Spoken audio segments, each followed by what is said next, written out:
Welcome to Story Tales. Please like this video and subscribe to Story Tales. I hope you enjoy the story. Let's begin. The October wind cut through Aurora, Colorado, carrying the smell of dying leaves and winter's promise. Braxton Coyne pulled his pickup truck into the driveway of 2847 Maple Street, the same house he'd called home for 8 years. The same house he'd bought with steel-earned money and built dreams around. His work boots hit the pavement with a heavy thud. 12 hours at the construction site had left dirt under his fingernails and concrete dust in his hair, but the paycheck was solid. At 34, Braxton had worked his way up from steelworker to construction supervisor through discipline and reliability. No shortcuts. No excuses. Braxton. Hey, Braxton. Lois Draper's voice pierced the evening air like a rusty nail. She stood on her front porch, her gray hair wild from the wind, clutching a cup of coffee that had probably gone cold hours ago. Lois knew everyone's business on Maple Street, whether they wanted her to or not. Braxton grabbed his lunchbox from the truck bed. Evening, Lois. I need to tell you something. She hurried down her steps, her slippers slapping against the concrete. About your house. What about it? Lois glanced around, then lowered her voice. Someone was screaming in there all day. Loud screaming. Crying too. I thought maybe Delaney was hurt, but when I called, nobody answered. Braxton's hand tightened on his lunchbox handle. Screaming started around 10 this morning. Went on for hours. Real disturbing stuff. Lois wrapped her robe tighter around her thin frame. Sounded like someone was being tortured. The wind picked up, rattling the bare branches above them. Braxton looked at his house. Every window was dark except for the kitchen light they always left on. No cars in the driveway except his truck. Delaney's Honda Civic was nowhere to be seen. You sure it was coming from my place? Positive. I was doing laundry all morning, and my machine sits right by that window. She pointed toward the side of his house. Sound travels, you know. I thought about calling the police, but then it stopped around 3. Braxton nodded once. Thanks for letting me know. Is everything all right with you and Delaney? You two seem, I don't know, different lately. We're fine. The words came out flat, automatic. Probably just had the TV up too loud. Lois didn't look convinced, but she backed toward her house. Well, if you need anything, Braxton was already walking away. He climbed the 3 steps to his front door, fishing his keys from his pocket. The lock turned smooth and silent. The door opened to darkness and the faint smell of Delaney's vanilla candles. Delaney. No answer. He flipped the hall light switch. Everything looked normal. Their wedding photo still hung crooked on the wall Delaney had knocked at askew last week and never bothered to straighten it. The coat closet door was closed. Mail sat in a neat pile on the side table, but something felt wrong. Braxton set his lunchbox down and walked deeper into the house. The living room looked untouched. The kitchen was clean, dishes put away. Even the coffee maker was off, its red light darked. If Delaney had been home all day, where are the signs? She always left traces of coffee mug in the sink, magazines scattered across the couch, her shoes kicked off by the door as he climbed the stairs, his work boots loud on the wooden steps. The bedroom door stood open. Their bed was made, but the corners weren't tucked the way Delaney usually did it. The comforter hung uneven on one side. Braxton walked to Delaney's jewelry box on the dresser. He lifted the lid. Empty, not completely, but close. Her wedding ring sat alone in the velvet-lined compartment where she usually kept her grandmother's pearls, her gold earrings, the diamond tennis bracelet he'd bought for their 5th anniversary. The bedroom rug was off-center by about 6 inches. Braxton had installed that rug himself, lining it up perfectly with the bed frame. Now, one corner bunched against the baseboard that he walked to the closet. The door wasn't fully closed, hanging open just enough to show darkness inside. Delaney always shut doors completely. She hated gaps, drafts, anything that wasn't sealed tight, that a sound from downstairs made him freeze. Footsteps? No, more like something shifting, settling. Braxton moved to the window and looked down at the driveway. Still empty except for his truck. Lois had gone inside, her porch light glowing yellow against the growing darkness. Another sound. Softer this time, Coming from the hallway, he left the bedroom and walked toward the guest room at the end of the hall. They bought this house planning to fill it with children, but Delaney had decided after 3 years that kids would complicate things. Braxton had accepted it, like he accepted most of her decisions. The guest room door was closed. Braxton turned the handle and stepped inside. The bed looked slept in. Not messy, but the pillows were dented, the covers pulled back and hastily smoothed. Who had been sleeping here? He knelt beside the bed and looked underneath that a small black device sat against the wall, partially hidden by a dust bunny. Braxton reached for it, his fingers closing around smooth plastic that a voice recorder. Digital, the kind reporters used. Still warm. The red record light was on. Braxton sat on the edge of the guest bed, the voice recorder heavy in his palm. The display showed it had been recording for 9 hours and 14 minutes. The memory was nearly full that he pressed the rewind button, listening to the mechanical whir as it scrolled backward through the day.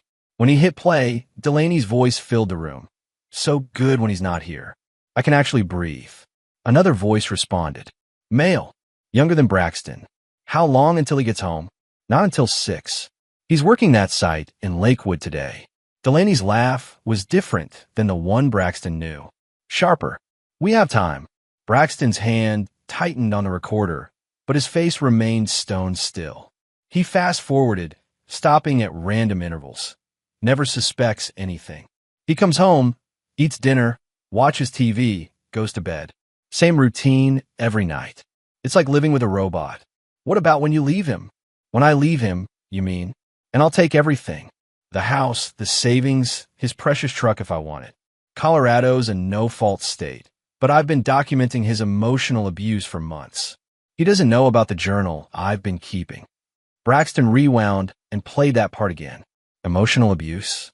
He'd never raised his voice to her, never threatened her, never done anything but work his ass off to give her the life she wanted. He fast-forwarded again. Lawyer says if I can prove a pattern of controlling behavior, intimidation, maybe even violence, I can get a restraining order. Then he'll have to leave the house. And I can claim I don't feel safe with him around. The property settlement will favor me. You think he'll fight it? Braxton? No way. He's too proud to make a scene. He'll just accept it and walk away. He always does. The male voice again. What if he doesn't? Then we make sure he doesn't have a choice. Braxton's jaw muscle jumped, but he kept listening. Talk to your friend about it. She thinks the same thing. Men like Braxton are easy to manipulate once you know which buttons to push. Which friend? Mackenzie. She's been through 2 divorces. She knows how this works. Braxton knew Mackenzie Troy. Blonde, loud, recently divorced from her second husband. She and Delaney have been spending a lot of time together lately, going to the gym, having lunch, shopping. That he fast-forwarded through what sounded like movement, rustling, then voices again. Once he's out, everything's mine. The house. The accounts. He won't fight. You sure about that? I know my husband. He'll be hurt, but he won't fight. He thinks fighting is beneath him. Noble Braxton taking the high road. Delaney's voice turned mocking. He'll probably even wish me well. Braxton rewound and played that section 3 times. Each repetition carved deeper into his chest. Not with pain, but with something colder. Calculation that he fast-forwarded near the end of the recording. Should go. He'll be home soon. When do I get to see you again? Tomorrow. Same time. He's got that inspection in Westminster. Won't be back until late. I can't wait to have you all to myself. No more sneaking around. Soon, baby. Very soon. The recording ended. Braxton sat in the darkness, turning the device over in his hands. 9 hours of his wife planning his destruction. 9 hours of her laughing with another man about taking everything he'd worked for. He'd been married to Delaney for 10 years. He thought he knew her. Thought he loved her. Turned out he'd been living with a stranger. Braxton stood and walked to the window. Outside, Maple Street looked peaceful. Porch lights glowing, TVs flickering behind curtains, families settling in for the evening. Normal people living normal lives. His phone buzzed. A text from Delaney, working late at the office. Don't wait up. Love you. Sent 20 minutes ago. Braxton deleted the message without responding. He slipped the voice recorder into his pocket and walked downstairs. In the kitchen, He opened a refrigerator and pulled out a beer. The cold bottle felt good in his hands that he sat at the kitchen table and thought about his next move. Delaney expected him to be noble, to take the high road, to walk away quietly when she destroyed his life. She was wrong. Braxton had been in construction for 15 years. He knew that when a structure was compromised, you didn't try to patch it. You tore it down completely and built something new. He finished his beer and went to bed. Braxton woke at 5:30, same as always. Delaney lay beside him, her back turned, still wearing the clothes she'd supposedly worn to work the day before. Her makeup was smudged, her hair tangled. She'd come home sometime after midnight.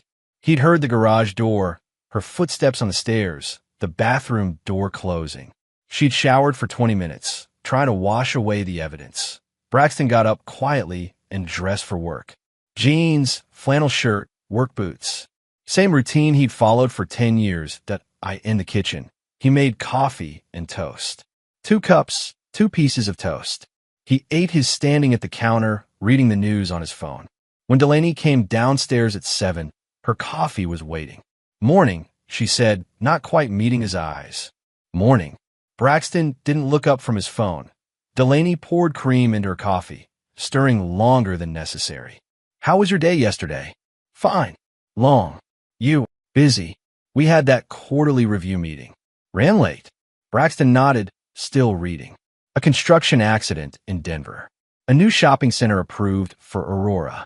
Normal news for a normal morning. "I might be late again tonight," Delaney said. "End of the month, you know.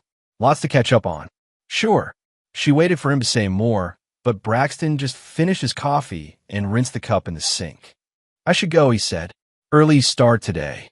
Delaney stepped toward him, and for a moment, Braxton thought she might hug him goodbye.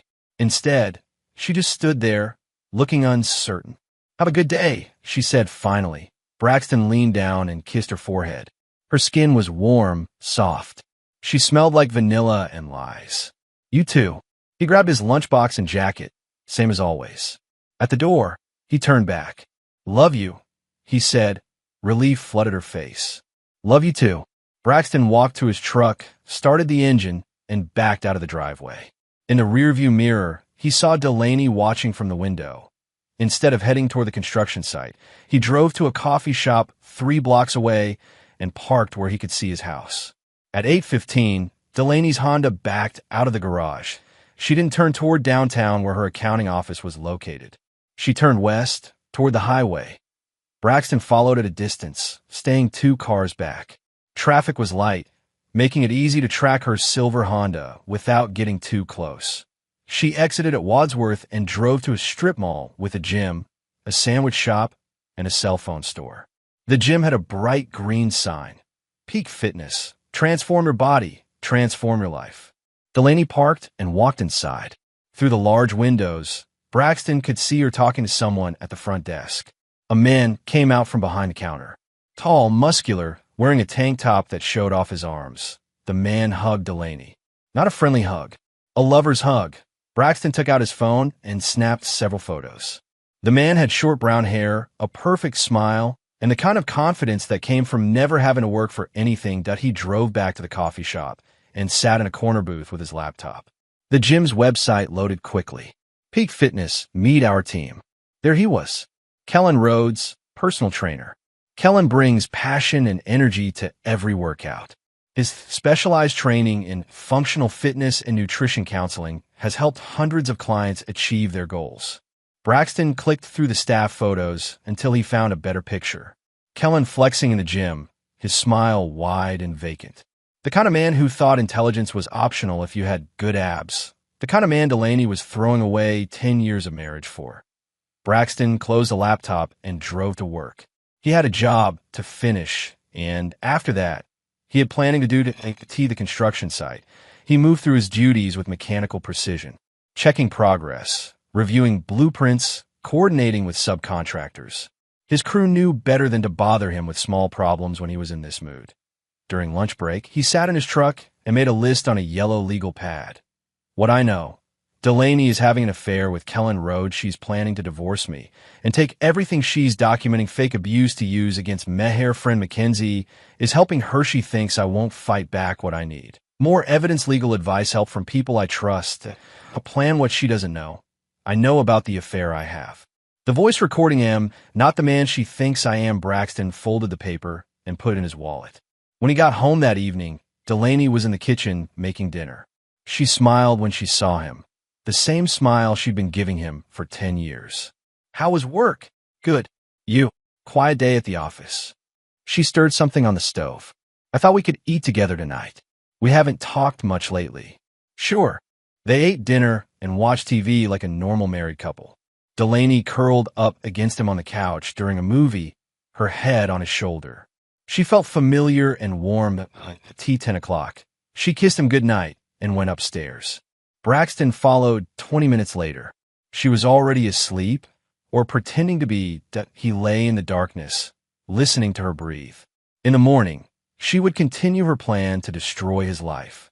She would meet with Kellen and laugh about how easy it was to fool her stupid husband. But Braxton wasn't planning to be anyone's fool. He was planning to be their nightmare. 3 days of surveillance taught Braxton everything he needed to know about Kellen Rhodes.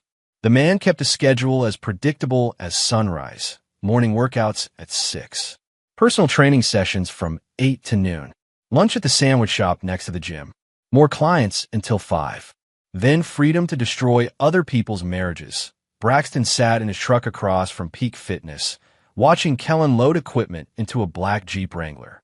The license plate read Beast Mode. Subtle, his phone rang. Unknown number. Yeah, is this Braxton Coyne? Female voice. Young. Who's asking?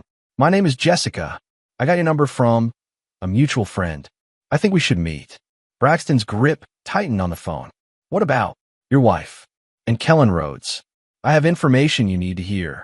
Where? Denny's on Colfax. 1 hour. The line went dead. Braxton drove to the restaurant, his mind racing. Who is Jessica? How did she know about Delaney and Kellen? Was this a trap? He found her in a back booth, a young woman with dark hair and nervous eyes. Early 20s, wearing a waitress uniform from another restaurant. She looked up when he approached. You Braxton? He nodded and sat across from her. Jessica Martinez. I work at the gym 3 days a week, cleaning crew. She wrapped her hands around a coffee cup. I see things. What kind of things? Your wife and Kellen. They've been meeting for months. Not just working out. Jessica glanced around the restaurant. At first, I thought it was just training, But then I started noticing what? They used the private training room after hours. The one with no windows. I clean it every morning and... She shrugged. Let's just say they weren't doing squats. Braxton's face remained neutral. Why are you telling me this? Because Kellen's a piece of shit. Jessica's voice turned hard. He did the same thing to my sister. Convinced her to leave her husband. Promised they'd be together. Soon as her divorce was final, he dropped her. She lost everything. Where's your sister now? Living with my mom. Working 2 jobs to pay for a lawyer who can't get her kids back. Jessica leaned forward. Kellen targets married women. Rich ones. He gets them to leave their husbands, then disappears. It's a game to him. Braxton absorbed this information. How many women? Your wife makes for that I know of. Maybe more. Jessica pulled out her phone. I took some pictures. Thought maybe someday someone would want proof. She showed him the screen. Delaney and Kellen in the gym parking lot, kissing beside her Honda. Another shot of them entering a motel on Federal Boulevard. Timestamps from 2 weeks ago. I can send these to you, Jessica said. And I can testify if you need me to. Why would you do that? Because watching good people get destroyed sucks. And because Kellen needs to face consequences for once.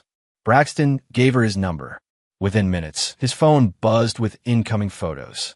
There's something else, Jessica said. Your wife asked Kellen to introduce her to someone. A guy who could help with her situation. What kind of help?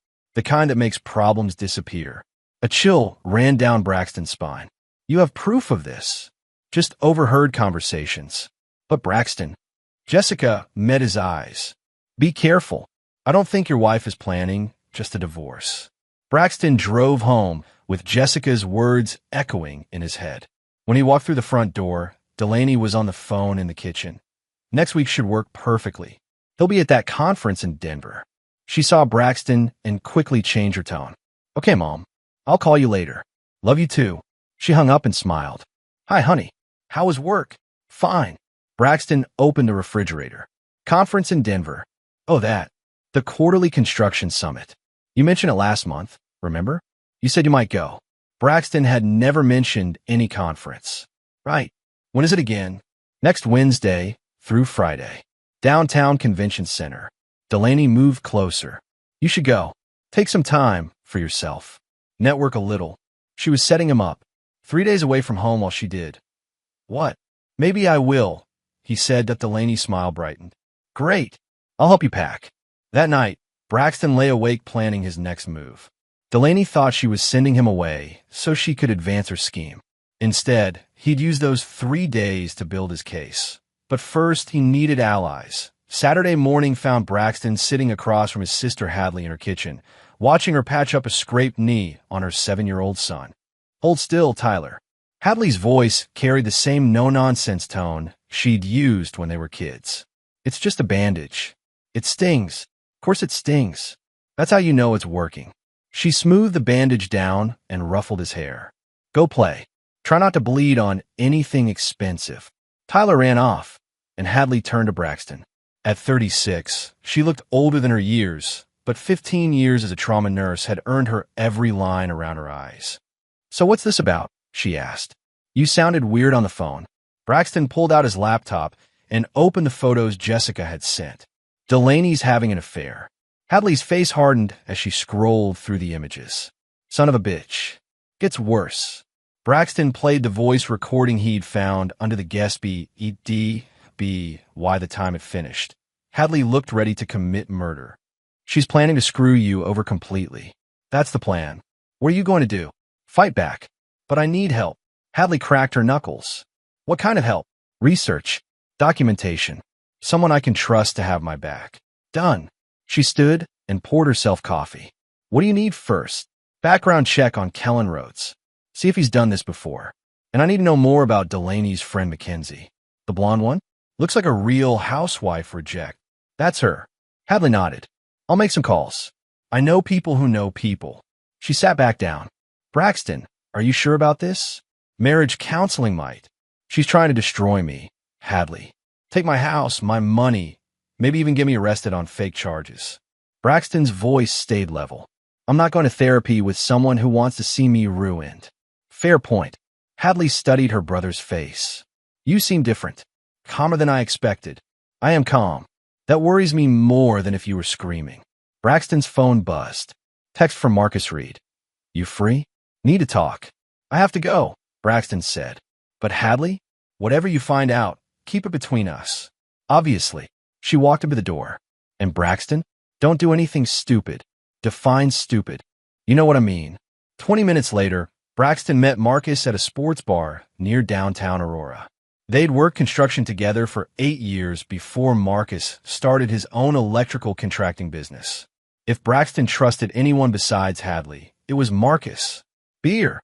Marcus asked. Too early. Coffee then. Marcus signaled the waitress. So what's going on? You sounded like someone died. Someone did. My marriage. Braxton explained the situation, showing Marcus the same evidence he'd shared with Hadley. Marcus listened without interrupting, his dark eyes growing harder with each revelation. Damn, brother. I'm sorry. Don't be sorry. Be useful. Marcus leaned back in his chair. What do you need? Help tracking financial records. Computer stuff. You're better with technology than I am. I can do that. Marcus pulled out his phone. What about legally? You talked to a lawyer yet? Monday. But I want to have all my ducks in a row first. Smart. Marcus scrolled through his contacts. I know a guy. Private investigator. Former cop. He's discreet and he's good. Expensive. Worth it. Trust me. The waitress brought their coffee. Marcus added sugar and stirred slowly. Can I ask you something? Shoot. How are you so calm about this? If it was my wife, I'd be losing my shit. Braxton stared out the window at the parking lot. Losing my shit won't get me what I want, which is justice. Marcus nodded. What's the plan? Delaney thinks I'm going to a conference next week. 3 days in Denver. She's probably planning something while I'm gone. So don't go. No, I'll go. But not to Denver. Braxton met Marcus's eyes. I'll be right here, documenting everything she does while she thinks I'm away. You want backup? Maybe. Let me see what Hadley finds out first. They finished their coffee and shook hands in the parking lot. Hey, Braxton. Yeah, whatever you're planning, be careful. Angry people do stupid things.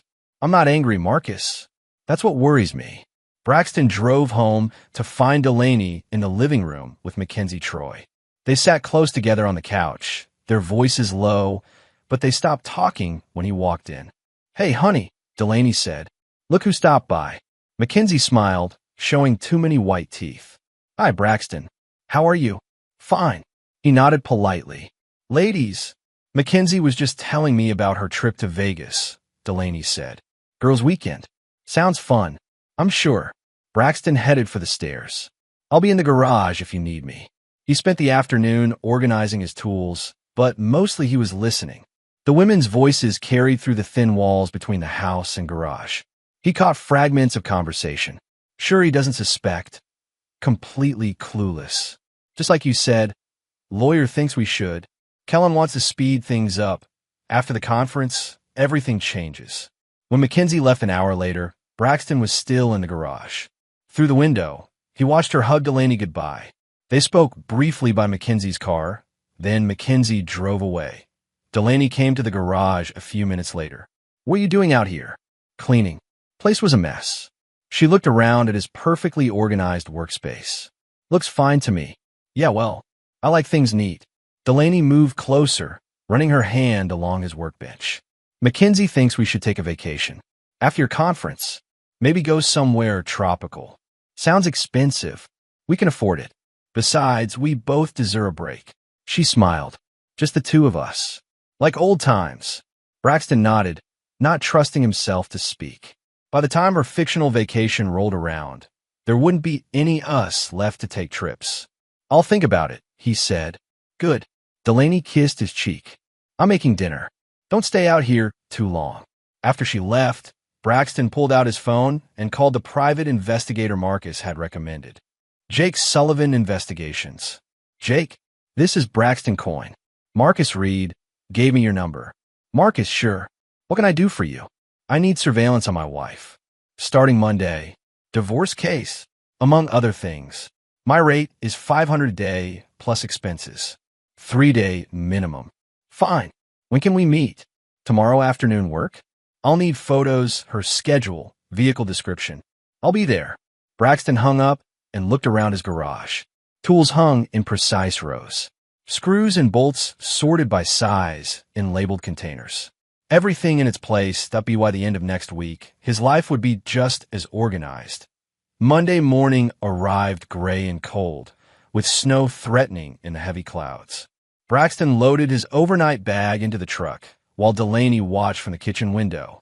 Drive safe, she called as he backed out of the driveway. Call me when you get to the hotel. Will do. Instead of heading toward Denver, Braxton drove to a motel near the airport and checked in under a false name. Cash payment, no credit cards. From there, he called Jake Sullivan. I'm in position, Jake said. Black pickup truck, tinted windows, parked across from your house. She left about an hour ago, came back with coffee and groceries. Any visitors? Not yet, but the day's young. Braxton spent the morning in his motel room, setting up his own surveillance operation. He'd installed hidden cameras throughout his house the week before, tiny wireless units that fed directly to his laptop. Legal, since it was his house, and completely invisible. The camera in the living room showed Delaney pacing, checking her phone every few minutes. She'd changed clothes 3 times since breakfast.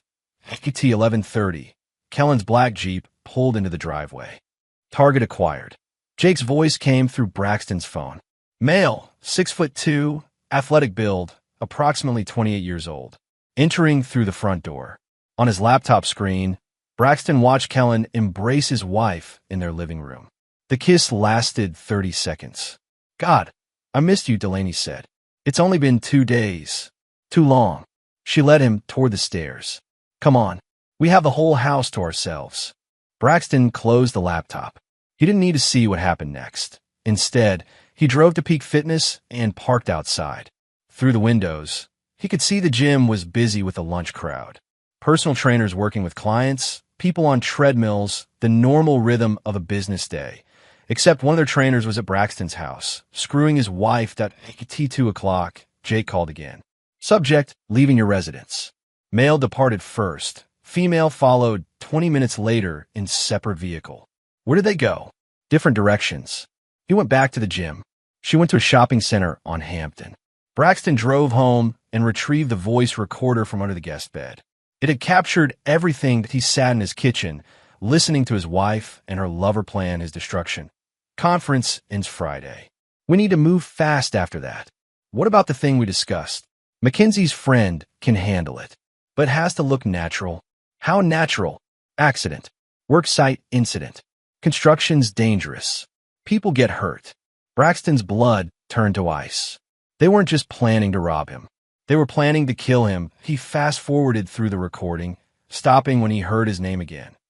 Insurance policy is for $2 million. Accidental death clause doubles it. For $1 million, plus the house, his truck, everything else. We'll be set for life. When? Soon. Mackenzie says her friend needs a week to set it up. Braxton saved the recording to 3 different devices, then encrypted copies and uploaded them to a secure cloud storage account. If something happened to him, Hadley had instructions to release everything to the police. His phone rang. Delaney. Hi, honey. How's Denver? Good. Boring seminars, but good networking. That's great. I miss you. Miss you too. The lie tasted like ashes. What are you up to? Nothing exciting. Had lunch with Mackenzie. Now I'm shopping for something to wear to dinner tomorrow. Dinner. Girls' night. Remember? I told you Mackenzie and I were going to that new steakhouse. Another lie. According to Jake's surveillance report, she'd spent the afternoon at a motel with Kellen. Right? Have fun. I will. Love you. Love you too. Braxton hung up and called Marcus. How's the fake conference? Educational. Can you meet me tonight? I need to show you something. Sure. Where? That bar on Alameda. 8 o'clock. See you there. Braxton spent the rest of the afternoon reviewing the evidence he'd collected. Photos of Delaney and Kellen together. Voice recordings of their plans. Financial records showing money she'd moved without his knowledge. But the real bombshell was the conversation about having him killed. At 8 o'clock, he met Marcus at the bar and played the recording. Marcus's face went white. Jesus Christ, Braxton. They're talking about murder. Sounds like it. You have to go to the police. With what? A recording that might not be admissible? Hearsay about some friend of Mackenzie's. Braxton shook his head. I need more evidence. Or you could just disappear. Leave town. Start over somewhere else. Run away. Braxton's voice was quiet, but Marcus recognized the dangerous calm. Let them think they won. Stay alive, maybe. No. Braxton finished his beer. I'm going to end this, but I'm going to do it right. What's the plan? Patience. Let them dig their own graves. And if they try to kill you first. Braxton smiled, and Marcus suddenly understood why Delaney had picked the wrong man to cross. Then they better not miss. Wednesday brought unseasonably warm weather, melting the frost from car windshields and sending people out in lighter jackets. Braxton sat in Jake Sullivan's surveillance vehicle, watching his house through tinted windows. She's been busy, Jake said, handing him a coffee. Yesterday alone, she met with 3 different people. The boyfriend, the blonde friend, and someone new. New how? Male, mid-40s, drives a gray sedan with dealer plates. Stayed in her car for about 20 minutes, then left. Money changed hands. Braxton studied the photos Jake had taken. The man looked ordinary average height, thinning hair, the kind of face you'd forget 5 minutes after seeing it. Professional, that'd be my guess. The way he checked his surroundings before approaching the car, kept his hands visible, minimal contact. Either he's very cautious or very experienced. Or both. Jake nodded. Your wife's playing in the big leagues now. At 10:30, Delaney left the house and drove downtown. Jake followed at a distance, while Braxton monitored from his second vehicle. She parked outside a law office and went inside. Bradshaw and Associates. Jake said, reading the building directory through binoculars. Family law specialists. She's filing. Looks like it. Delaney emerged an hour later, carrying a manila envelope. She sat in her car for several minutes, making phone calls, then drove to a coffee shop where Mackenzie was waiting. They're celebrating, Jake observed, watching the women through the cafe window. A lot of smiling and hugging going on. Braxton's phone buzzed. Text from Delaney. Hope your conference is going well. Can't wait to see you tomorrow night. Have something important to tell you. She's going to serve me, he told Jake. Tomorrow when I get home. Spring it on me. Act like she just made the decision. What's your play? Let her. Jake looked at him sideways. You sure about that? I'm sure. They followed Delaney through the rest of her day. Lunch with Mackenzie turned into shopping, which turned into another meeting with Kellen at the gym. By evening, she was back home, probably practicing her innocent wife act for tomorrow.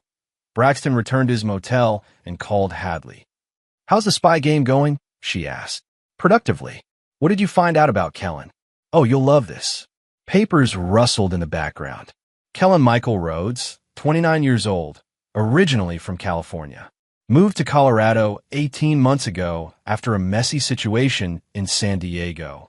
What kind of messy? The kind where a married woman's husband ended up in the hospital. Kellen was never charged, but the victim's family filed a civil suit. Kellen skipped town before it went to trial. Braxton felt pieces clicking into place. What about his finances? Credit cards maxed out, behind on his car payment, owes back rent on his apartment. Your wife isn't his first meal ticket. What about Mackenzie? 2 divorces, both nasty. Currently being sued by her second ex-husband for hiding assets. She's basically broke. Desperate people do desperate things. Exactly. Hadley paused. Braxton, I found something else. Mackenzie has a brother, Danny Troy. He's got a record. What kind of record? Assault, armed robbery, weapons charges. Did 5 years in Cannon City, got out 8 months ago. The mysterious man in the gray sedan suddenly made sense. There's more, Hadley continued. Danny works for a construction demolition company. Industrial explosives, heavy machinery, the works. Braxton felt his blood chill. An accident at a construction site. Someone with access to explosives and heavy equipment. Hadley, I need you to do something for me. Name it. If anything happens to me, anything at all, I need you to take everything we've collected to the police. Don't wait. Don't investigate. Just go. Braxton, promise me. I promise. But nothing's going to happen to you. Probably not. But just in case. Thursday morning, Braxton checked out of the motel and drove toward home, but stopped at a truck stop outside Aurora. He called the construction site where he worked and told his foreman he was taking Friday off. Feeling under the weather, he said. Think I picked up something at the conference. Take care of yourself, Braxton. See you Monday. At noon, he called Delaney. Hi, honey. How's the last day going? Good. Wrapping up now. Should be home around 6. Perfect. I'll have dinner ready. Looking forward to it. Me too. I have some news to share with you. Oh, good news. A pause. We'll talk when you get home. Braxton spent the afternoon parked near his house, watching through binoculars. At 3 o'clock, a gray sedan pulled into his driveway. The same car Jake had photographed earlier in the week that a man got out average height, thinning hair, forgettable face. He spoke briefly with Delaney at the front door, then walked around the house, examining windows, checking sight lines, casing the place. The man left after 20 minutes. At 4:30, Kellen arrived.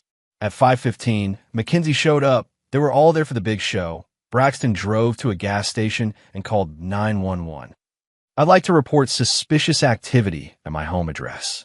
What kind of suspicious activity, sir? Unknown individuals surveying my property. My wife mentioned she's been receiving threats from her ex-boyfriend. Braxton gave the dispatcher his address and a description of the gray sedan. We'll send a unit to check it out. Thank you. At 5:45, a police cruiser pulled onto Maple Street. Braxton watched from 2 blocks away as Officer Teague knocked on his front door. Delaney answered, looking flustered. The conversation lasted 10 minutes. Then the officer left that Braxton's phone rang immediately. Honey, where are you? A police officer just came by asking about suspicious people. What? Are you okay? I'm fine, but I'm scared. Maybe you should come home early. I'm already on my way. Be there in 15 minutes. Hurry. Braxton drove home and parked in his driveway. The house looked normal, porch light on, kitchen window glowing yellow. But he knew 3 people were inside, waiting to destroy his life. He grabbed his overnight bag and walked to the front door. Time for the show to begin. Braxton opened the front door to find Delaney in the kitchen, alone.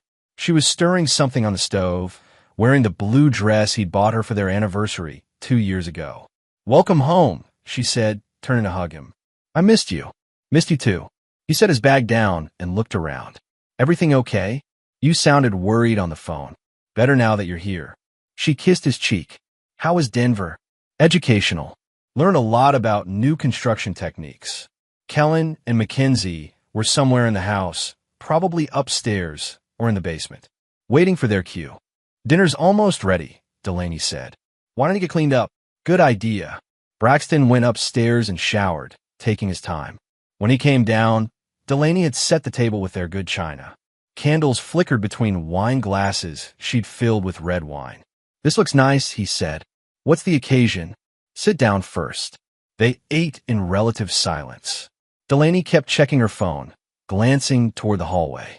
She was nervous, picking at her food, drinking wine faster than usual. "So," she said finally, "I had an interesting day." "Yeah? Tell me about it." "Well, I've been thinking. About us. About our marriage." Braxton cut his steak, waiting. "I think we need some space." "Space? To figure things out. Maybe try a trial separation." Braxton set down his fork and looked at her. "Where's this coming from?" "We've been growing apart, Braxton. You know we have. We want different things. Such as, I want excitement. Adventure. You want everything to stay the same forever. Stability isn't a bad thing, Delaney. It is when it turns into stagnation." She refilled her wine glass. "I think you should move out. Temporarily.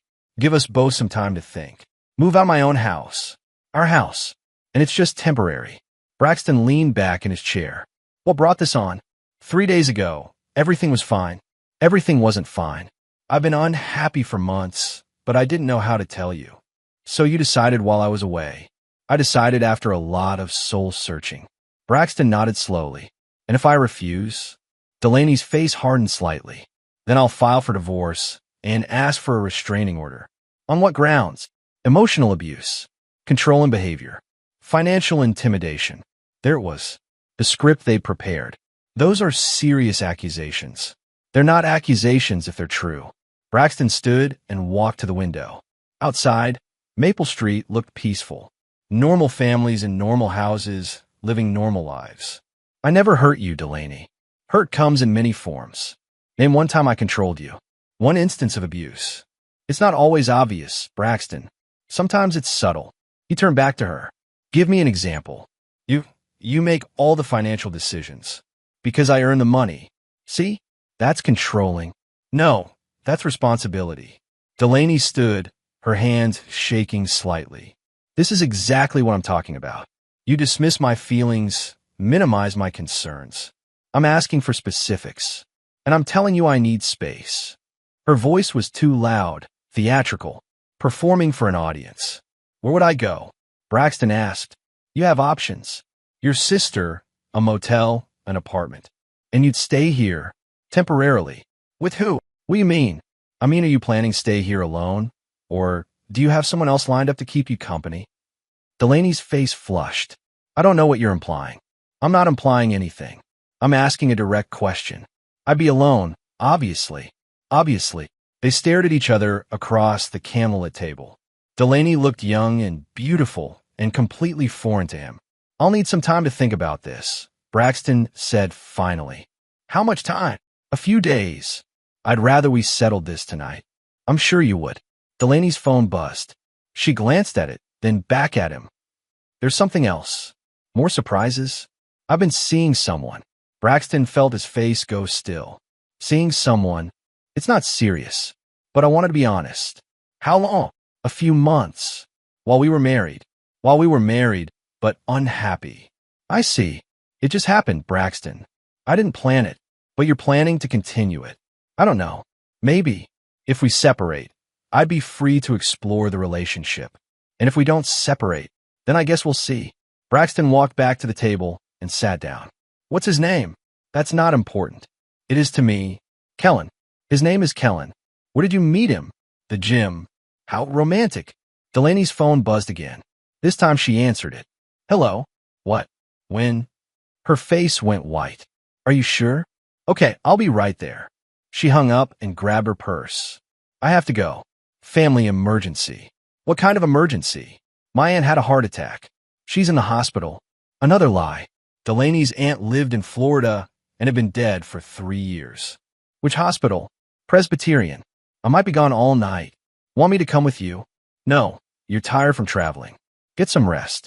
We'll finish talking tomorrow. She kissed his forehead and hurried toward the door. Delaney. She turned back. I love you, he said. For just a moment, her face softened. I love you too, Braxton. That's why this is so hard.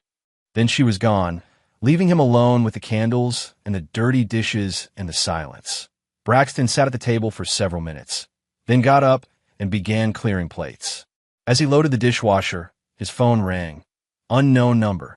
Hello, is this Braxton Coyne? Female voice, different from before. Yes. My name is Mackenzie Troy. I think we need to meet. Braxton's pulse quickened. About what? Your wife. And Kellen Rhodes. And the mess they're making of both our lives. I'm listening. Not over the phone. Can you meet me somewhere? When? Now. It's important. Where? You know the Starbucks on Hampton? I'll be in my car. Silver Lexus. The line went dead. Braxton finished loading the dishwasher, then grabbed his jacket. Whatever Mackenzie wanted, it was happening faster than he'd expected. He drove to the Starbucks and found the silver Lexus in the far corner of the parking lot. Mackenzie sat behind the wheel, smoking a cigarette with shaky hands. Braxton knocked on the passenger window. She motioned for him to get in. You look like hell, he said. Feel worse. Mackenzie took a long drag from her cigarette. We need to talk. About how your wife and my friend are planning to screw us both. I'm listening. Mackenzie reached into her purse and pulled out a small digital recorder. This afternoon, Delaney called me. Said she needed my help with something. Something big. She pressed play. Delaney's voice filled the car. Needs to look like an accident. Worksite incident. Danny can handle the details. Mackenzie's voice. What about afterward? Afterward, I'm a grieving widow with a lot of insurance money. Kellen and I disappear for a while. Let things cool down. And me, you get your cut like we agreed. 50,000. That's not enough. It's what we discussed. I changed my mind. I want 100. 50 is all I can spare right now. Then find more. Because if something goes wrong, I'm not going down alone. The recording ended. Braxton stared out the windshield. When was this? 3 hours ago. Mackenzie flicked her cigarette out the window. Your wife is planning to have you killed, and she's using my brother to do it. Your brother? Danny. He works construction demolition. Thinks he's some kind of criminal mastermind. Mackenzie's voice was bitter. Delaney promised him 20,000 to make you disappear. And you're telling me this because I'm scared. Danny's unstable when he's been drinking, and he's been drinking a lot lately. If this goes wrong, people are going to get hurt. People like you. People like both of us. Mackenzie met his eyes. Look, I'll be honest. I helped Delaney plan the divorce. I thought we were just going to take you for some money. Not this. Murder's a bigger step. Way bigger. And I want out. Braxton studied her face. What do you want from me? Protection. Help. I don't know. Mackenzie lit another cigarette. Maybe we can help each other. How? I have recordings. Photos. Evidence of everything they've been planning. She exhaled smoke. But I need something in return. What? When this is over, you don't press charges against me. I walk away clean. And if I refuse, then you're on your own against 2 people who want you dead. Braxton considered the offer. Mackenzie was scared, desperate, looking for the best deal she could make. But she also had evidence he needed. Show me what you have. Mackenzie pulled out her phone and played another recording. This one was Kellen talking to Danny Troy, discussing the best ways to stage a construction accident. Explosive charges would work, but they'd investigate that. Better to make it look like equipment failure. I can handle equipment failure. When? Monday. He'll be back at work Monday. You sure you can make it look natural? Trust me, I know what I'm doing. The recording ended. Monday, Braxton said. For days. Mackenzie's hands were shaking again. They're going to kill you Monday. Unless I kill them first. Mackenzie's face went white. I don't want anyone else to die. Then we better come up with a different plan. Friday morning dawned clear and cold, with frost covering the brown grass like powdered sugar. Braxton sat in his kitchen, drinking coffee and reviewing the recordings Mackenzie had given him the night before. His phone rang. Jake Sullivan. We got movement, Jake said. Your wife left the house 20 minutes ago, met with the gym guy at a pancake place on Colfax. They're talking pretty intensely. Any sign of the brother? Not yet, but I'll keep watching. Braxton hung up and called Marcus. You ready for this? Marcus asked. As ready as I can be. Equipment's all set. Cameras, microphones, backup recordings. If they so much as whisper about murder, we'll have it documented. Good. And the police? Officer Teague is briefed. He'll be monitoring from a distance, ready to move when you give the signal. Braxton had spent the previous evening meeting with Teague, sharing the evidence he'd collected. The young officer had listened with growing amazement and anger. This is attempted murder, Teague had said. We can arrest them now. On what charges? Conspiracy based on recordings that might not be admissible? They haven't actually done anything yet. They hired someone to kill you. Allegedly. And where's your proof Danny Troy was hired for murder? All you have is a conversation about construction accidents. Teague had seen the problem. Without catching them in the act, the charges might not stick. Expensive lawyers could argue the recordings were taken out of context, that the conversations were hypothetical. So what's your plan? Teague had asked. Give them a chance to hang themselves. Now, sitting in his kitchen, Braxton called Delaney. Hi, honey. How are you feeling? Better. Sorry about last night. Family stuff, you know. How's your aunt? Stable. Thanks for asking.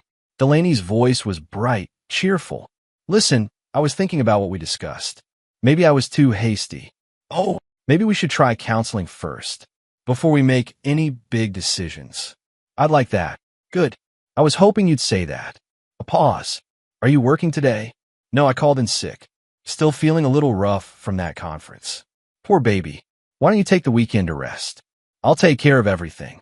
Everything. Groceries, errands, whatever needs doing. You just relax. That's very thoughtful. I love you, Braxton. I want to make this work. Love you too. After hanging up, Braxton walked through the house, checking the hidden cameras Marcus had installed during the night.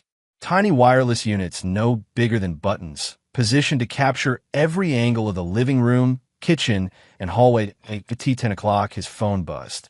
Text from Delaney, having lunch with Mackenzie. Back this afternoon. Rest up. Instead of resting, Braxton drove to meet Mackenzie at a truck stop outside town. She was waiting in her Lexus, looking like she hadn't slept. You sure about this? She asked when he got in her car. You having second thoughts? About a dozen of them. Mackenzie lit a cigarette with shaky fingers. If this goes wrong, Danny will kill us both. If this goes right, Danny will be in prison. What if he doesn't take the bait? Then we'll find another way. Braxton's phone rang. Jake Sullivan. Your wife and the gym guy just met with someone new. Male, 40s, drives a white panel van. They talked in the parking lot for about 10 minutes, then the guy left. Which direction? North on Federal. Want you to follow? No, stay on Delaney. Braxton hung up and looked at Mackenzie. Your brother drives a white panel van? Sometimes. Depends on which job he's working. He's in play. Shit. Mackenzie took a long drag from her cigarette. This is really happening. You can still back out. And go where? Danny's already talking about what he's going to do with his 20,000. If I disappear now, he'll know something's wrong. Then we stick to the plan. At 2 o'clock, Braxton returned home.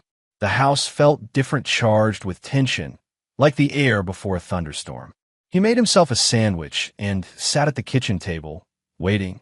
Delaney came home at 3:30, carrying shopping bags and wearing a smile that didn't reach her eyes. How are you feeling? She asked. Better. What did you buy? Just some things for dinner. I thought we could cook together tonight. Sounds nice. She unpacked groceries while chattering about her day, but Braxton could see the nervousness underneath. She kept checking her phone, Glancing out the window at 4 o'clock, someone knocked on the front door. Expecting anyone? Braxton asked. No, I'll get it.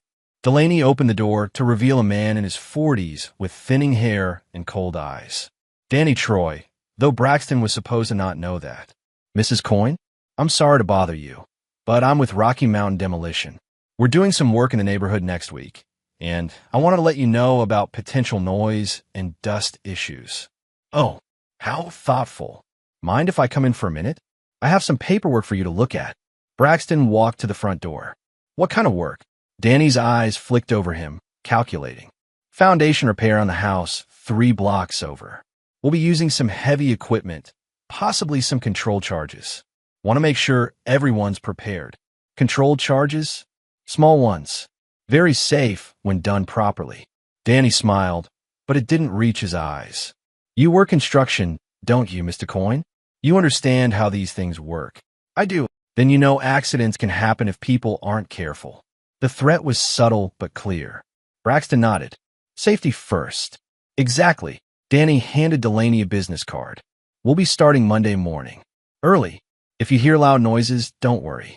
Everything's under control. Monday morning, Delaney repeated. Bright and early. Danny looked at Braxton again.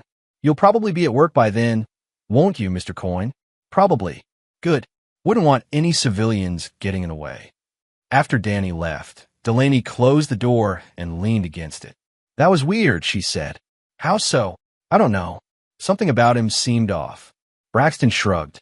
Construction guys. We're all a little rough around the edges. That evening, they cooked dinner together like a normal married couple. Delaney seemed more relaxed, laughing at Braxton's jokes, touching his arm while they talked. For moments at a time, it felt like the old days. After dinner, they sat on the couch watching TV. Delaney curled up next to him, her head on his shoulder. I'm sorry about everything, she said softly. What do you mean? The separation talk. The stress I've been putting on you. I think I was just scared. Scared of what? Of us becoming those couples who live like roommates. I wanted to shake things up before we got too comfortable. Is that what happened? Maybe. I don't know. She tilted her head to look at him. Do you think we can fix this? I think we could try. Good. She kissed his cheek. I love you, Braxton. Love you too. But even as he said it, Braxton was thinking about Monday morning. About Danny Troy and his controlled charges. About the insurance policy worth $4 million. About justice at 11 o'clock, Delaney went to bed. Braxton followed an hour later, but he didn't sleep.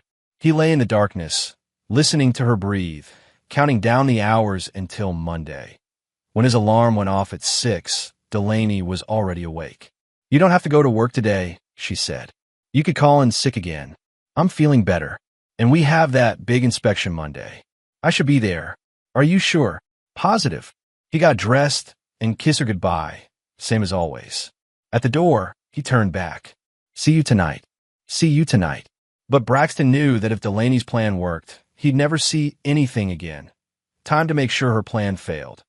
Monday morning arrived with leaden skies and the smell of snow in the air. Braxton sat in his truck outside the construction site, watching his crew arrive for another day of work. Normal men doing normal jobs, unaware that one of their supervisors was supposed to die today. His phone buzzed. Jake Sullivan. White panel van just pulled into the industrial area near your work site. Driver matches the description of the brother. How far from my location? Quarter mile. He's setting up equipment behind the concrete plant. What kind of equipment? Hard to tell from this distance, but it looks like demolition gear. Charges, detonators, remote triggers. Braxton's radio crackled. His foreman's voice. Braxton, you copy? Go ahead, Tom. Got a problem with the crane on level 3. Need you to take a look. On my way. Braxton clicked off and smiled grimly. The crane on level 3 was exactly where Danny Troy would want him to be. Isolated, high up, perfect for an accident. He called Officer Teague. You in position, 2 blocks away. SWAT teams standing by. Remember, wait for my signal. If you move too early, they'll claim this was all theoretical planning. Copy that. Be careful, Braxton. Braxton grabbed his hard hat and walked into the construction site. The building was a 6-story office complex, still in the framing stage. Steel beams and concrete floors, but no walls yet. Plenty of places for an explosion to look accidental. He took the service elevator to level 3 and found the crane operator, Pete Kowalski, standing beside his machine with a confused expression. "What's the problem, Pete?" "That's just that there ain't one. Crane's running fine. But some guy called the office this morning, said he was from the inspection team. Told them to have you check the crane personally before we started work." "What guy?" "Don't know." Tom took the call. Braxton's radio crackled again. Tom's voice. "Braxton, where are you?" "Inspector's here early. Wants to see you right away." "Which inspector?" "New guy. Says he's from the state's safety board." Danny Troy was making his move. "Tell him I'll be right down." Braxton looked around level 3. Open to the sky. Concrete floor still wet in places. Steel beams extending out over a 40-foot drop. If someone planted charges on the support columns, the whole floor could collapse. He walked to the edge and looked down. Danny's white van was visible behind the concrete plant, antenna extended from its roof. Remote detonation setup. His phone buzzed. Text from Delaney. "Hope you have a good day at work. Be safe. Love you." The concern was touching. Too bad it was fake. Braxton rode the elevator down to ground level. A man in a hard hat and safety vest was talking to Tom near the site trailer. Average height, thinning hair, cold eyes. Danny Troy. "Mr. Coyne." Danny extended his hand. "Dave Thompson, State Safety Inspection. I need to discuss some concerns about your crane operations." "What kind of concerns?" "Structural integrity issues. We've had reports of potential failure points in the mounting system." Danny consulted a clipboard. "I need you to show me the installation up on level 3. "Sure. When?" "Now, if possible. The sooner we identify any problems, the sooner we can get them fixed." Braxton nodded. "Pete, you come too. You know that crane better than anyone." Danny's face tightened slightly. "Actually, I prefer to discuss this one-on-one first. Operator involvement comes later in the process.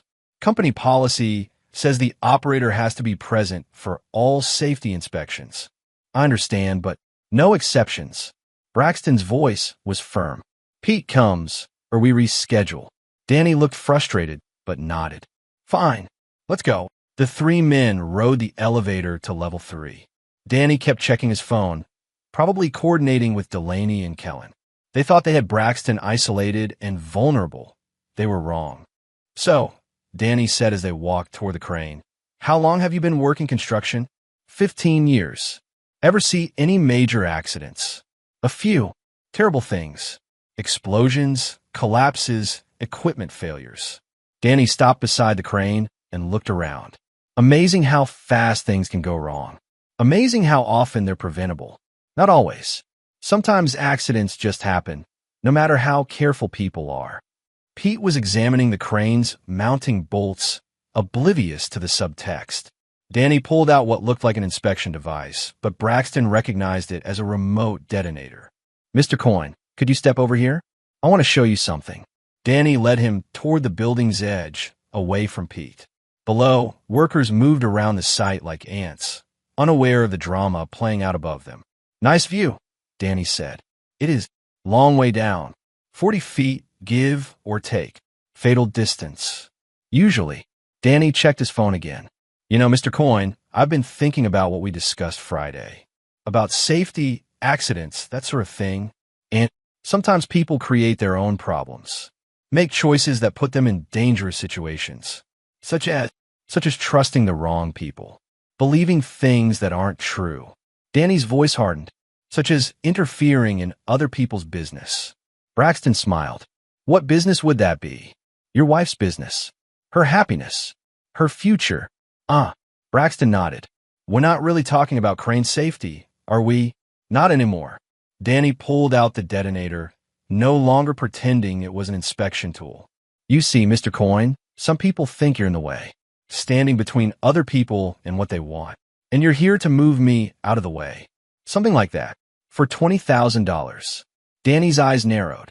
"How did you know about that?" "Lucky guess." Behind them, Pete was still focused on the crane, humming tunelessly as he worked. 40 feet below, the construction crew continued their normal routine. "Here's the thing, Danny," Braxton said, using the man's real name for the first time. "You're not very good at this." "Good enough." No, see, a smart man would have done his homework. Found out who he was dealing with. I know exactly who I'm dealing with. A construction worker who's about to have a very bad accident. Construction supervisor, Braxton corrected, and former Marine. 2 tours in Afghanistan, demolition specialist. Danny's confidence wavered slightly. You want to know what else you should have found out? Braxton continued, that I've been recording every conversation for the past week. That the police are listening to this right now through the wire I'm wearing. That your sister sold you out yesterday in exchange for immunity. You're lying. Am I? Braxton pulled out his phone and showed Danny the screen. A recording app, red light blinking. Say hi to Officer T, Danny. He's been listening to everything. Danny's face went white. He looked around wildly, probably trying to figure out his escape route. It's over, Braxton said. Put down the detonator and we'll do this easy. Instead, Danny raised the device and pressed the trigger. Nothing happened. Looking for these? Braxton pulled a handful of detonator caps from his pocket. I found your charges this morning and disarmed them. You really should have checked your equipment before starting the job. Danny lunged forward, trying to push Braxton over the edge. But Braxton had been expecting it. He sidestepped, grabbed Danny's arm, and used the man's momentum to send him stumbling toward the crane. Pete looked up from his work just as Danny crashed into the machine's control panel. Hey, what the hell? Danny pulled a knife from his belt and slashed at Braxton, who stepped back and let the man overextend himself. When Danny stumbled forward, Braxton grabbed his wrist and twisted until the knife clattered to the ground. Pete, call security. Tell them we have an intruder. Already on it, Pete said, reaching for his radio, but Danny wasn't finished. He broke free from Braxton's grip and ran toward the stairwell, taking the steps 3 at a time. Braxton followed, but Danny had a head start that be why the time Braxton reached ground level, Danny was sprinting toward his van. He almost made it. Officer Teague's cruiser screamed around the corner of the concrete plant, blocking Danny's escape route. More police cars appeared from other directions, surrounding the white van. Danny stopped running and raised his hands. This is Charlie Team. Teague's voice came through Braxton's earpiece. Suspect is in custody. Move to Phase 2. Phase 2 was Delaney and Kellen. Braxton's phone rang. Honey, Delaney's voice was sharp with worry. I just heard on the radio about some kind of incident at your construction site. Are you okay? I'm fine. Minor accident. Nobody hurt. Thank God. I was so scared when I heard the address. No need to worry. I'll be home at the usual time. Good. Kellen's here helping me move some furniture. We'll probably be gone when you get back, but I'll have dinner ready. Kellen's there now? Yes, he's being so helpful. We're just friends, you know, despite everything that happened. Of course. See you tonight. Love you. Love you too. Braxton hung up and smiled. Delaney was giving him an alibi, confirming that Kellen was at the house right now. When the police arrived to arrest them both, there would be no question about their whereabouts. He called Teague. Danny's down, ready for the rest. SWAT's moving into position around your house now. We'll have them both in custody within the hour. And Mackenzie, safe house until this is over. Her testimony will seal the case. Braxton looked around the construction site. Workers were gathering, pointing at the police cars, trying to figure out what had happened. Soon, everyone would know that someone had tried to kill him. But not just someone. His wife, the woman he'd loved for 10 years. The woman he'd trusted with his life. The woman who'd sold that life for insurance money and a younger man. Mr. Coyne. Pete appeared beside him, still looking confused. What the hell just happened? Someone made a very bad decision, Pete. You okay? Never better.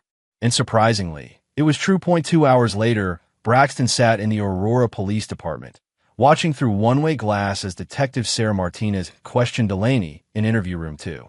His wife looked smaller than usual in the gray metal chair, her hands folded tightly in her lap. I don't understand why I'm here, Delaney was saying. My husband called and said he was fine.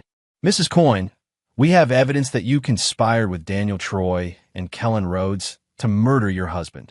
Murder? Delaney's voice went up an octave. That's insane. Why would I want to hurt Braxton? Detective Martinez opened a file folder and pulled out a photograph. This is you and Mr. Rhodes at the Sunset Motel on Federal Boulevard, taken last Tuesday. Delaney stared at the photo, her face going pale. That doesn't prove anything. It proves adultery, which gives you motive. Martinez pulled out another photo. This is you handing an envelope to Daniel Troy outside the Starbucks on Hampton. Our surveillance shows money changing hands. I don't know who that is. That's Mackenzie Troy's brother. Your friend Mackenzie, who's been cooperating with our investigation. Delaney's composure cracked. Mackenzie wouldn't. She's my friend. Some friend. She's been recording your conversations for the past week. Martinez pressed play on a small recorder that Delaney's voice filled the room. Needs to look like an accident. Worksite incident. Danny can handle the details. The woman in the chair looked like she'd been struck by lightning. Where did you get that? From Ms. Troy, along with about 6 hours of similar recordings. She was involved too. She helped plan everything. Ms. Troy came to us voluntarily and provided evidence in exchange for immunity. Very smart of her. Delaney's hands were shaking now. You don't understand. Braxton is controlling, abusive. I was afraid for my life. Really? What kind of abuse? Emotional. Financial. He controlled everything I did. Can you give us specific examples? He made all the financial decisions. Because he earned the money, he wouldn't let me have my own credit cards. Our investigation shows you have 4 credit cards in your name, with a combined limit of $60,000. Delaney opened and closed her mouth like a fish out of water. Mrs. Coyne, did your husband ever hit you?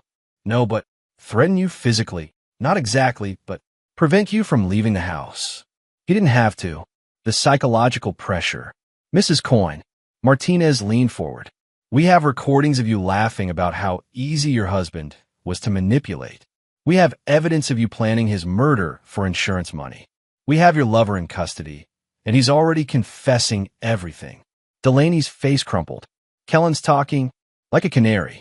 Blamed the whole thing on you, actually. Said you seduced him, manipulated him, threatened to expose their affair if he didn't help. That's not true. Which part? Any of it. It was his idea. He said we could be together if Braxton was out of the picture. So you did plan to kill your husband. Delaney realized what she'd just admitted. I want a lawyer. Smart choice. In the observation room, Braxton turned away from the glass. Officer Teague stood beside him, taking notes. Seen enough? Teague asked. More than enough. How do you feel? Braxton considered the question. Disappointed, but not surprised. You want to talk to her? No point. She just lies some more. They walked down the hallway to interview room 3, where Kellen sat across from Detective Rodriguez. Even in handcuffs, the younger man managed to look arrogant. Never my idea, Kellen was saying. Delaney came to me with this whole plan. Said her husband was abusive, that she needed help getting away from him. By killing him, she said it was the only way, that he'd never let her go otherwise. Kellen leaned forward. Look, I was just trying to help a woman in trouble. By helping her commit murder. I never agreed to murder. The plan was to scare him, make him think twice about controlling her. With explosives? Danny's idea. Delaney's brother-in-law is crazy. I told them it was too dangerous. Rodriguez consulted his notes. Mr. Rhodes, we have recordings of you discussing the insurance money with Mrs. Coyne. For $1 million, to be split between you two. That's taken out of context. Is it? Let me play something for you. Kellen's own voice filled the room. For $1 million split 2 ways is $2 million each. Enough to disappear somewhere tropical. I was just, hypothetically speaking, about murdering someone for money. I want a lawyer. Another smart choice. Braxton had heard enough. He left the police station and drove home, where yellow crime scene tape fluttered around his front door.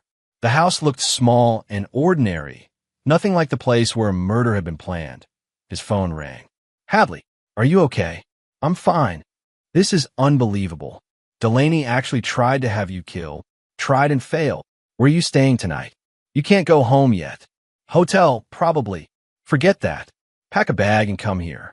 Tyler's been asking about his uncle anyway. Braxton smiled for the first time all day.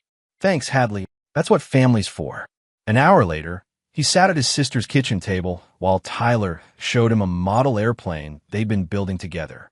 Mom says Aunt Delaney did something bad, Tyler said. Something very bad.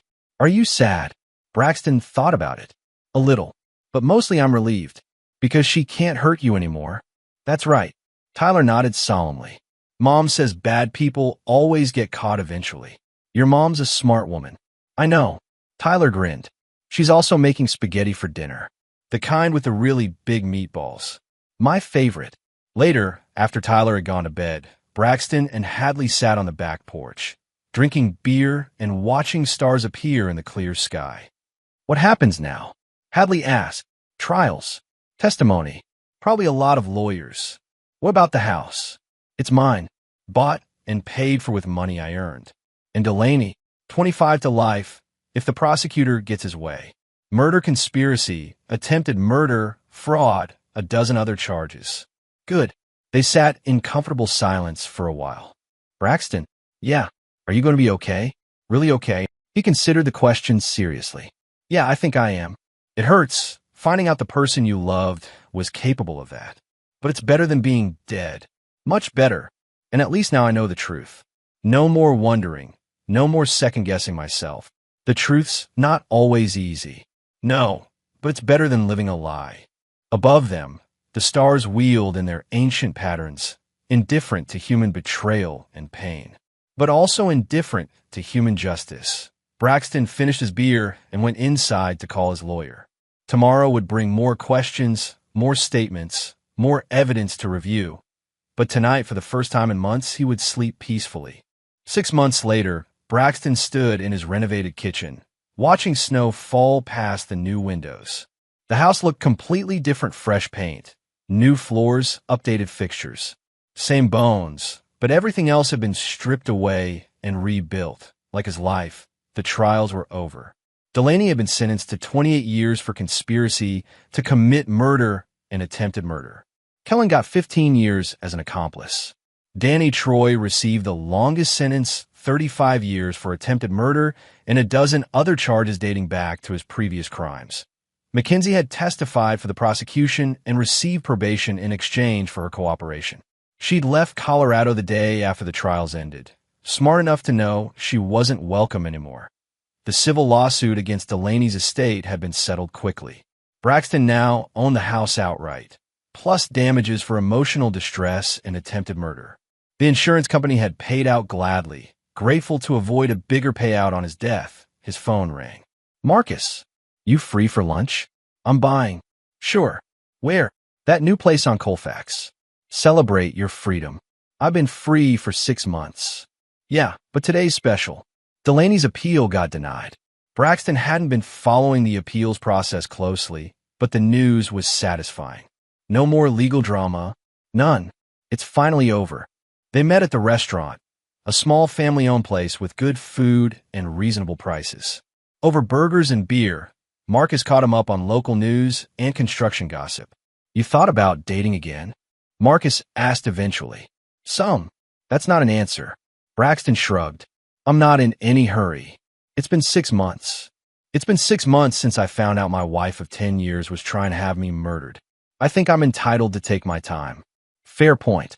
Marcus finished his beer. But don't wait too long. Good women don't stay single forever. I'll keep that in mind. After lunch, Braxton drove to the grocery store. In the produce section, he ran into Lois Draper, his elderly neighbor. Braxton, how are you, dear?